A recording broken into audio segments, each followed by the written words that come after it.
राजू नाटी जेमिति सेमिति निरीह मनटी से बापा मांकर गोटिए बोली पुओ से तांको गाँ रे कंट्राक्टर पाखरे लाइनमैन भाबे काम करुथिला। ता कार्य दक्षता पाई उभय घर और गाँ लोक ता उपरे बहुत खुशी थिले। दिने राजू और ता 3 जण सहकर्मचारी माने गाँर सेक्शन ऑफिसर ड्यूटी रे थांती। राजू टिके सुनिलो। आगे सर।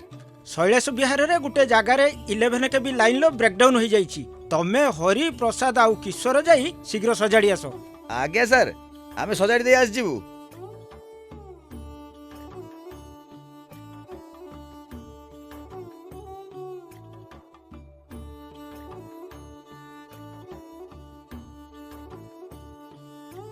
राजू ये ने नियन टेस्टर आउ हाँ सीढ़ी देखिकी चढ़ू खरा दिन पाई ताती जाइथिबो।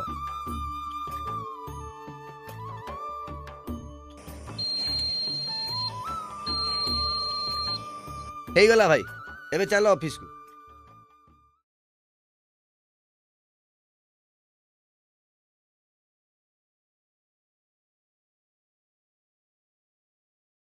राजू भाई मो ड्यूटी सरलानी मु चलली। भाई मु भी घर को बाहरली रहिली भाई।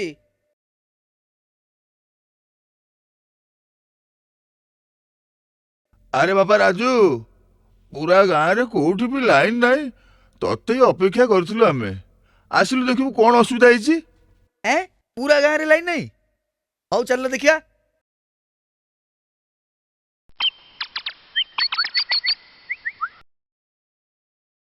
एटा तो 16 के भी ट्रांसफार्मर टिके रहिलो मु देखे।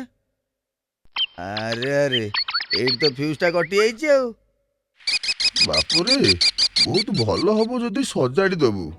मौसा मो सहित कहीं साहाଯ୍य କରିବାକୁ नांती ता सहित एलसी काम भी जानिनी। हौ रुओ टी चेष्टा करूछि। बिना सुरक्षा रे विद्युत लाइन रे काम करिबा समय रे हठात राजू को इलेक्ट्रिकल शॉक लागिला ओ से 5 मीटर उच्चतारू पड़ी गला। अरे राजू रो देह जळी जाइछि रे ताकू शीघ्र हॉस्पिटल लेके चलो।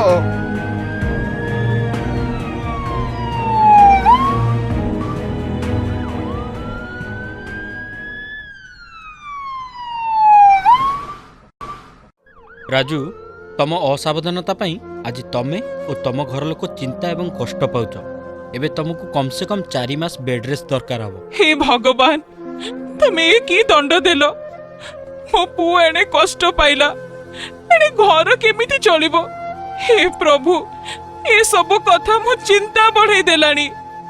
आपण मानकु आमर अनुरोध विद्युत लाइन रे काम करिबा समय रे टीपीएसओडीएल रो समस्त सुरक्षा नियम पालन करंतु। कार्य स्थान रे दुर्घटना पुनरावृत्ति न हेबा पाई ए दुर्घटनारू शिखिबा प्राधिकृत व्यक्तिंकठारू लाइन क्लियरेंस पाइबाकू सर्वदा निश्चित करंतु। लाइन क्लियरेंस निश्चित भावरे कार्य स्थान रे नियोन परीक्षक माध्यमरे जांच करिबा। कार्य स्थान रे सुरक्षा जोन सृष्टि करंतु। सीढ़ी एवं सुरक्षा बेल्ट व्यवहार करी उच्चता प्रक्रिया रे कार्य करंतु। वैद्युतिक कार्य करिबा पाई कौनसी शॉर्टकट पद्धति व्यवहार करंतु नाही। कर्मक्षेत्र रे सुरक्षा नियम अनुसरण करी कार्य करिबा आउ आम निज भविष्यत को सुरक्षित रखिबा।